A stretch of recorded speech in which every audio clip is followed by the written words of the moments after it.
कहानी की शुरुआत होती है फिन नाम के एक जासूस से। वो एक बोट में सवार होकर समंदर के बीचों बीच आगे बढ़ रहा होता है क्योंकि उसे ब्रिटिश स्पाई लीलैंड टर्बो की तरफ से एक खुफिया पैगाम मिला था। लीलैंड ने मैसेज में कहा था, जिस मिशन पर मैं आया था वहां के लोगों को मेरे बारे में सब पता चल गया है। मुझे एक बहुत खास चीज मिली है, इसलिए मैं तुम्हें अपनी लोकेशन भेज रहा हूँ। लेकिन फिन, बहुत एहतियात से आना, यहाँ पर बहुत खतरा है। फिन उसी लोकेशन की तरफ बढ़ रहा होता है, लेकिन तभी एक विशाल शिप सामने आ जाता है। वो शिप चेतावनी देता है, यह इलाका हमारे कब्जे में है, यहाँ से फौरन निकल जाओ वरना तुम्हें समंदर की गहराइयों में दफन कर दूंगा। बोट वापस लौट जाती है, लेकिन फिन चालाकी से उस शिप के ऊपर लटक जाता है और यूं वो पहुंचता है उस ठिकाने पर जो दरअसल एक बहुत बड़ा ऑयल प्लेटफॉर्म होता है। वहाँ फिन देखता है कि प्रोफेसर जुंदाब एक खास तरह के कैमरे की डील कर रहा है। प्रोफेसर जुंदाब एक वांटेड वेपन डिजाइनर और पागल साइंटिस्ट है। फिन लीलैंड से संपर्क करने की कोशिश करता है, लेकिन कोई जवाब नहीं मिलता। तभी वो देखता है लीलैंड टर्बो को प्रोफेसर ने बेरहमी से मार दिया है। अब सबको फिन की मौजूदगी का पता चल चुका है। वो लोग उसे पकड़ने के लिए पीछे पड़ जाते हैं, लेकिन फिन कोई आम जासूस नहीं, वो है सुपर मॉडिफाइड, चालाक और तेज। वो सबको चकमा देकर समुद्र में कूद जाता है। प्रोफेसर उसे पकड़ने के लिए अपने जहाज भेजता है। जब शिप फिन पर हमला करती है तो फिन चाल चलता है। वो मरने का नाटक करता है। सबको लगता है फिन मारा गया, लेकिन असल में वो बचकर निकल जाता है। सीन बदलता है। हम पहुंचते हैं रेडिएटर स्प्रिंग्स में। यहाँ लाइटनिंग मैकविन अपना चौथा पिस्टन कप जीत कर लौटा है और पूरा टाउन खुशी से झूम रहा है। मेटर मैकविन से मिलकर बेहद खुश होता है। मैकविन उसे डॉक हडसन का म्यूजियम दिखाता है जहां उसके सारे पिस्टन कप्स रखे हुए हैं। यहीं पता चलता है कि महान racing legend Doc Hudson Hornet अब इस दुनिया में नहीं रहे। मैकविन और मेटर दिन भर मस्ती करते हैं। शाम को मैकविन कहता है, मेटर आज रात मेरी सैली के साथ डेट है, इसलिए आज की नाइट ड्राइव कैंसिल करनी होगी। मेटर थोड़ा उदास होता है, लेकिन दोस्त की खुशी के लिए मान जाता है। रात को मैकविन और सैली एक होटल में डिनर के लिए पहुंचते हैं। वहां का वेटर और कोई नहीं बल्कि मेटर ही होता है। मैकविन अपने लिए स्पेशल ड्रिंक ऑर्डर करता है। जब मेटर अंदर जाता है तो टीवी पर मेल डोराडो शो शुरू हो जाता है। शो में बताया जा रहा होता है कि ऑयल करोड़पति माइल्स एक्सलीरॉड ने दुनिया घूमने वाली पहली कार बनने के लिए बिना जीपीएस के घूमने निकले थे, लेकिन पेट्रोल खत्म होने की वजह से वो जंगल में फंस गए। वहीं उन्होंने एक नेचुरल फ्यूल तैयार किया जिसे उन्होंने नाम दिया एलिनॉल। माइल्स ने अपनी सारी ऑयल फैक्ट्रियां बेच दी और खुद को इलेक्ट्रिक कार में बदल लिया। अब वो एलिनॉल को दुनिया के सामने साबित करना चाहता है, इसीलिए उसने एक वर्ल्ड ग्रैंड प्रिक्स का ऐलान किया जहां दुनिया भर के चैंपियंस हिस्सा लेंगे। शो में फ्रांसिस्को बेर्नूली का इंटरव्यू आता है जो इटली का मशहूर रेसर है। वो मैकविन का मजाक उड़ाता है कि वो इस रेस में हिस्सा नहीं ले रहा। मेटर को ये बात बुरी लगती है। वो लाइव कॉल करता है और कहता है, फ्रांसिस्को, मैकविन दुनिया का सबसे तेज रेसर है, वो तुम्हें चुटकियों में हरा देगा। फ्रांसिस्को जवाब देता है, अगर वो इतना तेज है तो रेस से दूर क्यों है। दोनों में बहस बढ़ जाती है। लोगों में मैकविन और फ्रांसिस्को की रेस पर शर्त लगने लगती है। ये सुनकर मैकविन अंदर आता है और कहता है, तुमने मेरे बेस्ट फ्रेंड की बेइज्जती की है, अब मैं खुद इस रेस में उतरूंगा। सब खुश हो जाते हैं। सैली कहती है, इस बार मेटर को भी साथ ले जाओ, तुम उसे कभी किसी रेस में साथ नहीं ले गए। मैकविन मान जाता है और दोनों निकल पड़ते हैं जापान के लिए। वो शहर घूमते हैं और रात में एलिनॉल की पार्टी में पहुंचते हैं। वहां मेटर अपनी शरारतों से माहौल हल्का बना देता है तो मैकविन उसे समझाता है, मेटर, ये रेडिएटर स्प्रिंग्स नहीं है, यहाँ तरीके से रहो। लेकिन मेटर अपनी मस्ती में मगन रहता है और पार्टी को खूब एंजॉय करता है।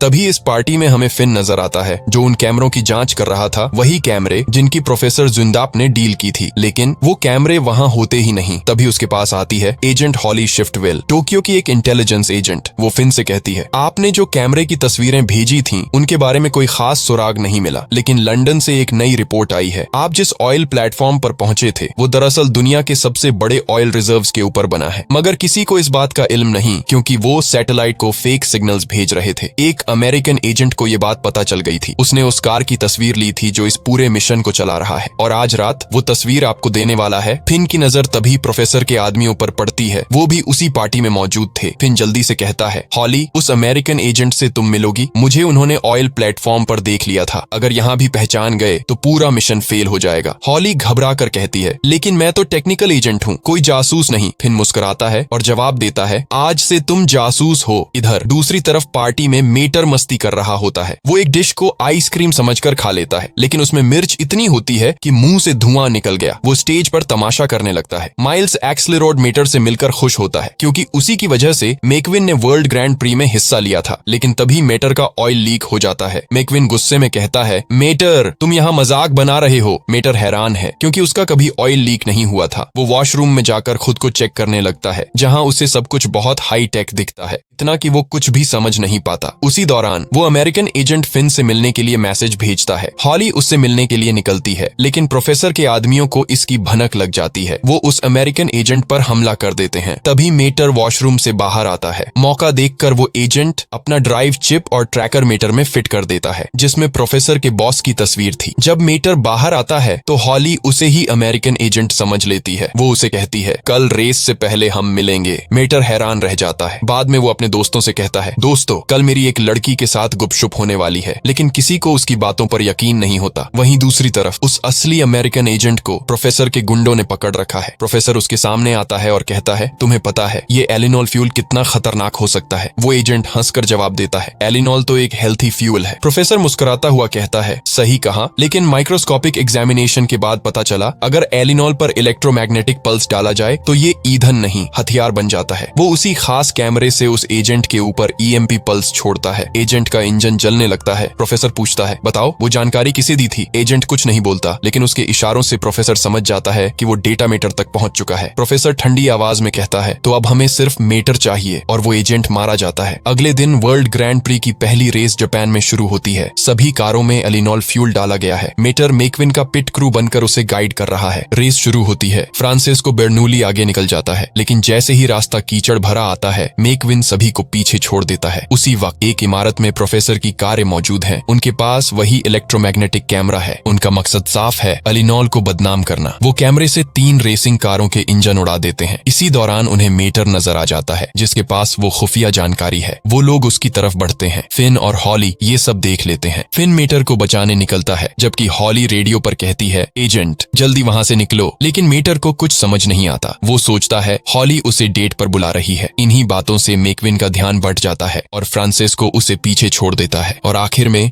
मेकविन ये रेस हार जाता है। वो गुंडे फिर से मेटर को मारने की कोशिश करते हैं, लेकिन आखिरकार फिन और उनकी टीम उन्हें खत्म कर देती है। शिफ्टवेल मेटर से कहती है, हमारी डेट खतरे में है, इसलिए कल मिलेंगे। मेटर थोड़ी उलझन में वापस पिट में जाता है। मेकविन उस पर बहुत गुस्सा होता है। मेकविन पूछता है, रेस के वक्त तुम अजीब तरह से क्यों बड़बड़ा रहे थे? मेटर कहता है, मैं डेट पर गया था। मगर मेकविन उस पर यकीन नहीं करता। वो सोचता है कि मेटर झूठ बोल रहा है और कहता है, तुम्हारी वजह से आज मैं रेस हार गया। तुम्हें यहाँ लाना मेरी सबसे बड़ी गलती थी। ये सुनकर मेटर उदास होकर वहां से चला जाता है। इधर टीवी न्यूज पर खबर फैल जाती है, एलिनॉल की वजह से 3 कारें ब्लास्ट हो गईं। मगर माइल्स इस बात को मानने से इनकार कर देता है। वो सबको भरोसा दिलाता है, मेरा ईंधन सेफ है। मेटर फिर रेडिएटर स्प्रिंग्स लौटने के लिए एयरपोर्ट पर आता है। उसे अब लगने लगता है कि वो मेकविन के लिए मुसीबत बन गया है। अगर वो यहीं रुका तो मेकविन जीत नहीं पाएगा, इसलिए मेटर जाने ही वाला था। तभी फिन आकर उसे पकड़ लेता है और साथ ले जाता है, क्योंकि प्रोफेसर के लोग उनके पीछे पड़े हुए थे। फिन कहता है, मैं एक खुफिया एजेंट हूँ, और तभी प्रोफेसर के आदमी आने लगते हैं। फिन तुरंत हमला करता है, कारों पर वार करता है और उन्हें डिस्ट्रॉय कर देता है। फिर वे अपने प्लेन में चढ़कर वहां से निकल जाते हैं। रेडिएटर स्प्रिंग्स में मेकविन और उसके दोस्त मेटर के बिना दुखी हैं, लेकिन मेकविन सोचता है अगर मेटर घर चला गया है तो वह सुरक्षित रहेगा। मेटर और शिफ्टवेल मिलकर खुश होते हैं। शिफ्टवेल मेटर की बॉडी से वो डिवाइस निकाल लेती है जो उस अमेरिकन एजेंट ने उसके अंदर लगाया हुआ था। फिर भी शिफ्टवेल और फिन को शक होता है कि मेटर वही अमेरिकन एजेंट है और वो सिर्फ टॉय ट्रक बनने का नाटक कर रहा है। वे उस फोटो को देखते हैं जिसमें सिर्फ एक बॉनेट की तस्वीर थी, और वही तस्वीर प्रोफेसर के बॉस की लगती है। फिन समझ नहीं पाता कि वे इस इंजन से बॉस का पता कैसे लगाएंगे। मेटर बताता है, ये बहुत पुराना इंजन है, इसके पार्ट्स आसानी से नहीं मिलते, पर पार्ट्स बदले जा रहे हैं और ये सभी ओरिजिनल पार्ट्स हैं। ये सुनकर फिन खुश होते हैं। वे पेरिस जाने का फैसला करते हैं, क्योंकि फिन एक ब्लैक मार्केट डीलर को जानते थे। फिन मेटर को अपनी टीम में शामिल होने का ऑफर देता है। मेटर मान जाता है, क्योंकि वह बचपन से जासूस बनना चाहता था। पेरिस पहुंचकर वे ब्लैक मार्केट में घुसते हैं। वहां डीलर फिन को देखकर डर जाता है और भागने लगता है, लेकिन शिफ्टवेल उसे शॉक देकर पकड़ लेती है। लेकिन फिन उसे ऐसा करने से मना करते हैं और बताते हैं कि ये मेरा खबरी है। वो अक्सर भागने का नाटक करता है ताकि कोई समझ न पाए कि वह मेरा इन्फॉर्मर है। उसका नाम टोम्बर था। शिफ्टवेल टोम्बर को एक कार की फोटो दिखाती है। टोम्बर बताता है, ये सबसे पुरानी जर्जर कार थी और उसके पार्ट्स मैंने बेचे थे। वह मेरा बेस्ट कस्टमर था, पर वह हमेशा फोन पर काम करता था। मेटर समझाता है, इन पुरानी कारों को हम कद्दू कारें कहते हैं। वक्त के साथ ये और बिगड़ती चली जाती जाती हैं। फिन को एक आइडिया आता है और वो शिफ्टवेल से ऑयल प्लेटफॉर्म की फोटो चेक करने को कहता है। वहाँ वे पाते हैं कि जितनी भी कारें थीं वे सभी बहुत पुरानी थीं। टोम्बर को याद आता है 2 दिन बाद इटली में इन कद्दू कारों की एक सीक्रेट मीटिंग है। मेटर कहता है हाँ वही अगली रेस भी होने वाली है। वे तुरंत इटली के लिए रवाना हो जाते हैं। शिफ्टवेल इटली के कैमरों को हैक करके देखती है और पक्का हो जाता है कि टोम्बर सही कह रहा था। बहुत सारी कद्दू कारें इटली में इकट्ठी हो चुकी थीं। तभी शिफ्टवेल को एक ख्याल आता है, हम मेटर को एक कद्दू कार के टो ट्रक में बदल सकते हैं ताकि वो उस मीटिंग में घुसकर खबर ला सके और पता चल सके कि इन सब के पीछे कौन है। वही गुइडो और लुइजी अपने सभी दोस्तों को इटली में अपने अंकल के घर लेकर जाते हैं क्योंकि वो यहीं पले बड़े थे। उनके अंकल लुइजी और गुइडो को देखकर बहुत खुश होते हैं और उनके आने की खुशी में एक शानदार जश्न मनाया जाता है। लेकिन इस माहौल में भी मिकविन काफी उदास है क्योंकि उसे मेटर की याद सताने लगती है। लुइजी के अंकल उसके पास आते हैं और उसे समझाते हैं, जब लुइजी और गुइडो मेरे साथ काम करते थे तो वो भी हर छोटी बड़ी बात पर झगड़ते थे, लेकिन मैं उन्हें हमेशा कहता था बेस्ट फ्रेंड से झगड़ा हो सकता है पर सुलह जल्दी होनी चाहिए क्योंकि कोई भी झगड़ा दोस्ती से बड़ा नहीं होता। मिकविन उनके लफ्जों को समझ जाता है और थोड़ा हल्का महसूस करता है। वहीं दूसरी तरफ फिन मेटर पर एक डिवाइस लगा देता है। शिफ्टवेल उसे बताती है, इस डिवाइस की मदद से तुम किसी भी ट्रक का रूप ले सकते हो और ये तुम्हारी आवाज से कंट्रोल होगा। मेटर अपने रूप बदलने लगता है, कभी बड़ा ट्रक कभी छोटा, और बहुत खुश होता है। फिन उसे समझाता है, पार्टी में तुम्हें किसी के सामने नहीं आना है, बाकी सब कुछ हम संभाल लेंगे। शिफ्टवेल नोटिस करती है कि मेटर के कुछ डेंट्स हैं जिससे वो पूरी तरह ट्रांसफॉर्म नहीं हो पा रहा था। वो उन्हें ठीक करने लगती है मगर मेटर उसे रोक देता है। वो कहता है, ये डेंट्स मैं कभी ठीक नहीं करवाऊंगा, ये मेरी और लाइटनिंग मैकविन की दोस्ती की निशानी है, मैं इन्हें हमेशा संभाल कर रखना चाहता हूँ। शिफ्टवेल मुस्कुराती है और उसकी बात मान लेती है। इसके बाद फिन उसे अपने लिए हथियार चुनने को कहता है। दूसरी तरफ इटली में एलिनॉल की दूसरी रेस शुरू हो चुकी है। मैकविन अब भी मेटर की वजह से थोड़ा दुखी है। वहीं दूसरी ओर एक पुरानी इमारत में आज सभी कद्दू कारों की सीक्रेट मीटिंग होने वाली थी। शिफ्टवेल अपने प्लान के मुताबिक इवान नाम के एक टो ट्रक के पास जाती है और कहती है, मेरे दादाजी की कार का टायर पंक्चर हो गया है, क्या आप मदद कर सकते हैं? इवान उसके पीछे जाता है और वो उसे शॉक देकर बेहोश कर देती है। इसके बाद मेटर इवान का रूप लेकर मीटिंग में दाखिल हो जाता है। मेटर में लगी AI टेक्नोलॉजी की वजह से वो वहाँ की हर चीज स्कैन और एनालाइज कर पा रहा था। वो सामने खड़े एक गुंडे से कहता है, तुम पर बहुत सारी जगहों पर वारंट है। गुंडा चौंक जाता है, उसे लगता है इवान का दिमाग खराब हो गया है। फिर सभी अंदर जाते हैं जहाँ कई पुरानी जर्जर कारें यानी कद्दू कारें इकट्ठी हैं। वो सब अपने बॉस के आने का इंतजार कर रही हैं। बॉस वहाँ नहीं आता बल्कि लाइव स्क्रीन पर आता है और कहता है, मेरा क्लच बॉक्स खराब है इसलिए मैं खुद नहीं आ सका। वीडियो में उसकी शक्ल साफ नजर नहीं आती, किसी को नहीं पता चलता कि उनका बॉस कौन है। बॉस की आवाज गूंजती है, दुनिया की नई कारें हम पुरानी कारों का मजाक उड़ाती हैं, हमें कद्दू खटारा कचरा कहती हैं, लेकिन अब हम ये सब और बर्दाश्त नहीं करेंगे। इसके बाद वह रेसिंग कारों के इंजन को एक एक कर ब्लास्ट करने लगता है। बॉस कहता है, जमाना नए ईंधन की तलाश में है, लेकिन आज के बाद सब फिर से पेट्रोल की तरफ लौटेंगे और हम दुनिया के सबसे बड़े अनखोजे तेल भंडार के मालिक बनकर सबसे ताकतवर बन जाएंगे। शिफ्टवेल को पता चल जाता है कि कोई रेसिंग कारों पर इलेक्ट्रोमैग्नेटिक पल्स फेंक रहा है जिससे वो ब्लास्ट हो रही हैं। फिन और उसकी टीम उन्हें पकड़ने निकलती है, लेकिन प्रोफेसर के लोगों ने पहले ही जाल बिछा रखा था। फिन एक स्ट्रॉन्ग मैग्नेट में फंस जाता है और वो उसे पकड़ लेते हैं। उधर कद्दू कारें मैकविन और फ्रांसिस्को को छोड़कर बाकी सभी रेसिंग कारों को ब्लास्ट कर देती हैं। मैकविन किसी तरह रेस जीत जाता है मगर वो हैरान रह जाता है, बाकी की सभी कारें तबाह हो चुकी थीं। हर तरफ एलिनॉल की बदनामी होने लगती है और माइल्स ऐलान करता है, लंदन में होने वाली आखिरी रेस में एलिनॉल इस्तेमाल नहीं होगा। कद्दू कारों की टोली इस खबर से बहुत खुश होती है क्योंकि उनका प्लान अब अगले और बड़े कदम की तरफ बढ़ रहा था। वही शिफ्टवेल फिन को बचाने की कोशिश करती है, लेकिन प्रोफेसर की कारें उसे भी पकड़ लेती हैं। मेटर भी वहां से निकलने लगता है। तभी वो देखता है कि मैकविन न्यूज में कह रहा है, मैं अगली रेस में एलिनॉल ही इस्तेमाल करूंगा क्योंकि अगर मेरा दोस्त फिल मोर कहता है कि एलिनॉल सेफ है तो वो सच में सेफ ही होगा। पहले मैंने एक दोस्त की बात नहीं मानी थी और उसे खो दिया, अब वही गलती दोबारा नहीं करूंगा। ये सुनकर प्रोफेसर बहुत गुस्सा हो जाता है। वो कहता है, अगली रेस में मैकविन बचना नहीं चाहिए। मेटर ये सुनकर घबरा जाता है। घबराहट में उसका AI डिवाइस टूट जाता है और वो लगातार रूप बदलने लगता है। अब सबको पता चल जाता है कि वो अमेरिकी जासूस है, मगर मेटर हार नहीं मानता। वो AI को कमांड देकर गन निकालता है और दुश्मनों पर हमला कर देता है। फिर पैराशूट की मदद से वहां से बच निकलता है। वो मैकविन को बताने के लिए उसके पास जाना चाहता है कि एलिनॉल खतरनाक है, लेकिन कोई उसे अंदर जाने नहीं देता। इसी बीच प्रोफेसर के लोग आकर मेटर को भी पकड़ लेते हैं और प्रोफेसर उसे बेहोश कर देता है। जब मेटर की आंख खुलती है, वो देखता है कि फिन और शिफ्टवेल भी उसी के साथ बंधे हुए हैं। फिन उसे बताता है, हम लंदन के क्लॉक टावर में हैं। मेटर गुस्से और मायूसी में कहता है, मैं कोई जासूस नहीं हूँ, मैं तो बस एक मामूली टो ट्रक हूँ। मैकविन के साथ जो कुछ भी हो रहा है वो सब मेरी वजह से है। तभी प्रोफेसर प्रोफेसर के गुंडे वहां आते हैं और कहते हैं रेस शुरू होने वाली है और प्रोफेसर चाहता है कि तुम मरने से पहले मेकविन की मौत का तमाशा देखो। इधर रेस के ट्रैक पर सैली और रेडिएटर स्प्रिंग्स के सारे दोस्त मेकविन के पास पहुंचते हैं क्योंकि मेटर अभी तक घर नहीं लौटा था। सैली मेकविन से कहती है चिंता मत करो, सार्ज और शेरिफ उसे ढूंढ रहे हैं। मेकविन रेस करने के मूड में नहीं होता। सैली उसे देखती है और कहती है अगर मेटर यहाँ होता तो उसे बहुत बुरा लगता, इसलिए तुम्हें ये रेस उसके लिए करनी ही होगी। माइल्स भी मेकविन को एलिनॉल इस्तेमाल करने के लिए थैंक्स कहता है। फिर रेस शुरू होती है। प्रोफेसर के लोग मेकविन पर इलेक्ट्रोमैग्नेटिक पल्स फेंकते हैं लेकिन मेकविन पर कोई असर नहीं होता। प्रोफेसर गुस्से में फोन पर चिल्लाता है अब दूसरे प्लान पर चलते हैं। प्रोफेसर की कारें मेटर से कहती हैं जब मेकविन पिट पर रुकेगा हम उसके अंदर बम रख देंगे और तुम्हारा दोस्त बच नहीं पाएगा। ये सुनकर मेटर के अंदर गुस्सा उबल पड़ता है। वो गन निकालता है लेकिन उसमें गोली नहीं होती। वो लोग उसका मजाक उड़ाते हुए चले जाते हैं। मेटर गन को एक्टिवेट करता है, रस्सियां तोड़ देता है और आजाद हो जाता है। वो फिन और शिफ्टवेल को बचाने पहुंचता है मगर फिन कहता है जाओ मेकविन की मदद करो और पिट से सबको बाहर निकालो, हम अपना संभाल लेंगे। मीटर वहां से मेकविन की मदद करने निकल जाता है। वही स्विफ्टवेल मोटर के वायर बदलकर मोटर को उल्टा घुमा देती है जिससे वो और फिन भी आजाद हो जाते हैं। तभी उन्हें वहां मीटर का एयर फिल्टर दिखाई देता है और वो समझ जाते हैं कि बम मीटर के अंदर लगाया गया है, इसीलिए प्रोफेसर ने उसे भागने दिया था ताकि वो सीधे मेकविन के पास पहुंचे। मीटर पिट में पहुंचकर सभी दोस्तों से कहता है यहाँ बम है, सब लोग तुरंत बाहर निकलो। फिन रेडियो पर उससे कांटेक्ट करता है और बताता है बम तुम्हारे अंदर फिट किया गया है क्योंकि उन्हें पता था कि तुम मेकविन को बचाने आओगे। मीटर अपना ऑयल फिल्टर चेक करता है और उसमें बम देखता है। तभी मेकविन भी उसके पास आ जाता है मगर मीटर मेकविन को बचाने के लिए उससे दूर भागने लगता है। मेकविन उसका पीछा करता है। मेकविन को लगता है कि वो उससे नाराज है। मेकविन उसकी टो केबल पकड़ लेता है। मीटर रॉकेट एक्टिवेट करता है और वहां से दूर उड़ जाता है। मीटर के दूर जाने की वजह से प्रोफेसर बम ब्लास्ट नहीं कर पाता। शिफ्टवेल भी वहां पहुंच जाती है। प्रोफेसर भागने लगता है। फिन स्विफ्टवेल से कहता है मैं प्रोफेसर को पकड़ता हूँ, तुम मेटर की मदद करो। प्रोफेसर अपनी बोट तक पहुंचता है लेकिन फिन उसे पकड़ लेता है और उसके शिप को नष्ट कर देता है। वहीं प्रोफेसर के आदमी मेटर को मारने के लिए उसके पीछे पड़ जाते हैं लेकिन शिफ्टवेल तेजी से उन पर हमला करती है और सभी को खत्म कर देती है। वो मेटर को रोक कर कहती है हमें तुम्हारे अंदर लगे इस बम को निकालना होगा। मेटर मेकविन से घबराते हुए कहता है तुम्हें मारने के लिए मेरे अंदर बम लगाया गया है। इसी बीच फिन भी प्रोफेसर को पकड़ कर वहां ले आता है लेकिन प्रोफेसर के गुंडे उन पर हमला करने लगते हैं। मेटर और उसके दोस्त मिलकर उन सभी को भगा देते हैं। फिन प्रोफेसर से बम को बंद करने को कहता है मगर प्रोफेसर हंसते हुए कहता है मैं इस बम को बंद नहीं कर सकता क्योंकि ये वॉइस कमांड से चलता है। जैसे ही वो डीएक्टिवेट कहता है बम में टाइमर चालू हो जाता है और प्रोफेसर सबको बताता है इस बम को केवल वही बंद कर सकता है जिसने इसे बनाया है। गुइडो बम को खोलने की कोशिश करता है लेकिन ये एक खास किस्म के बोल्ट से फिट किया गया था, वैसा ही बोल्ट जो कद्दूकारों के बॉस की फिटिंग में था। मेटर को सब समझ आ जाता है। इन सब के पीछे एलिनॉल का मालिक माइल्स है। वो मेकविन को लेकर सीधे माइल्स के पास पहुंचता है जहां ब्रिटिश महारानी भी मौजूद होती है। सब लोग मेटर के अंदर लगा बम देखकर घबरा जाते हैं। फिन और बाकी टीम भी वहां पहुंच जाती है। मेटर सबको बताता है इन सब के पीछे माइल्स है। माइल्स हंसते हुए इस बात को झूठा बताता है लेकिन मेटर उसे सीधा जवाब देता है पार्टी में भी ऑयल तुम्हारा ही लीक हुआ था और तुम खुद इलेक्ट्रिक कार में चेंज नहीं हुए। वो सबको बताता है माइल्स ने ये सब इसलिए किया ताकि ऑर्गेनिक फ्यूल को बदनाम किया जा सके, ताकि पेट्रोल की बिक्री बढ़े क्योंकि उसे हाल ही में एक बहुत बड़ा ऑयल रिजर्व मिला है। अब बम के फटने में कुछ ही सेकंड बचे होते हैं इसलिए माइल्स खुद घबराकर डीएक्टिवेट बोलता है और बम बंद हो जाता है। अब सबको यकीन हो जाता है कि असली गुनहगार माइल्स ही है। उसे गिरफ्तार कर लिया जाता है। मेटर माइल्स का बोनट खोलता है और उसी में वो पुराना इंजन होता है जो फोटो में था। सब लोग खुश होते हैं। ब्रिटिश महारानी मेटर को सर टॉ मेटर का खिताब देती है। फिर रेडिएटर स्प्रिंग्स में मेटर सबको अपनी ये रोमांचक कहानी सुनाता है लेकिन कोई उस पर यकीन नहीं करता। तभी वहां फिन और शिफ्टवेल आ जाते हैं क्योंकि लुइजी ने उन्हें ईमेल भेजा था। शिफ्टवेल सबके सामने कहती है मैं मेटर की गर्लफ्रेंड हूँ। सब दंग रह जाते हैं। मेकविन अब भी एक बात पर उलझा होता है, इलेक्ट्रोमैग्नेटिक पल्स के हमले में उसे कुछ हुआ क्यों नहीं। फिल्मोर मुस्कुराते हुए कहता है क्योंकि सार्ज ने तुम्हारा फ्यूल बदल दिया था। इसके बाद रेडिएटर स्प्रिंग्स में एक बड़ी रेस होती है जहाँ सारे रेसर एक साथ आते हैं और माहौल खुशियों से भर जाता है। अब फिन और शिफ्टवेल को वापस लौटना होता है। फिन मेटर से कहता है हमारे साथ चलो लेकिन मेटर मुस्कुराकर जवाब देता है ये मेरा घर है और मैं यहीं रहूंगा। शिफ्टवेल हल्की मुस्कान के साथ कहती है मैं तुमसे मिलने आऊंगी, हमारी गुफ्तगू अभी बाकी है। वो दोनों वहां से रवाना हो जाते हैं और मेटर अपने रॉकेट की मदद से रेस में उतर जाता है। जिंदगी की हर रेस में जीत हमेशा स्पीड से नहीं बल्कि सच्चे दोस्तों के साथ होने से मिलती है। सब्सक्राइब करें।